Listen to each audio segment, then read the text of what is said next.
पितृपक्षानंतर भाजप 50 उमेदवारांची नावं घोषित करणार असल्याची माहिती सूत्रांनी दिली आहे। पुढच्या आठवड्यातील बैठकीमध्ये नावांवर शिक्कामोर्तब केलं जाईल। 23 आणि 24 सप्टेंबरला मुंबईत भाजपची 2 दिवस बैठक आहे। या बैठकीमध्ये उमेदवारांच्या नावावर अंतिम शिक्कामोर्तब होणार आहे। भाजप उमेदवारांची संभाव्य यादी लोकशाही मराठीच्या हाती लागलेली आहे। दरम्यान भाजपचे 50 संभाव्य उमेदवार कोण आहेत, ग्राफिक्सच्या माध्यमातून याचा तपशील आपण पाहूयात।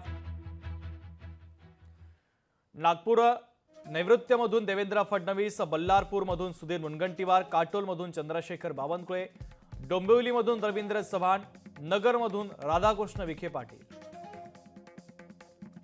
संभाजीनगरमधून अतुल सावे, मलबार हिलमधून मंगलप्रभात लोढा, कणकवलीमधून नितेश राणे, चिमूरमधून बंटी भागरिया, आर्णीमधून संदीप धुर्वे, हिंगणघाटमधून समीर कुणावर, सिंदखेडमधून जयकुमार रावल, चाळीसगावमधून मंगेश चव्हाण, भुसावळचे संजय सावकारे, जामनेरचे, चिखलीमधून श्वेता महाले, खामगावमधून आकाश फुंडकर, जळगावमधून संजय कुटे, अकोला पूर्वमधून रणधीर सावरकर, कारंजामधून राजेंद्र पाटणे,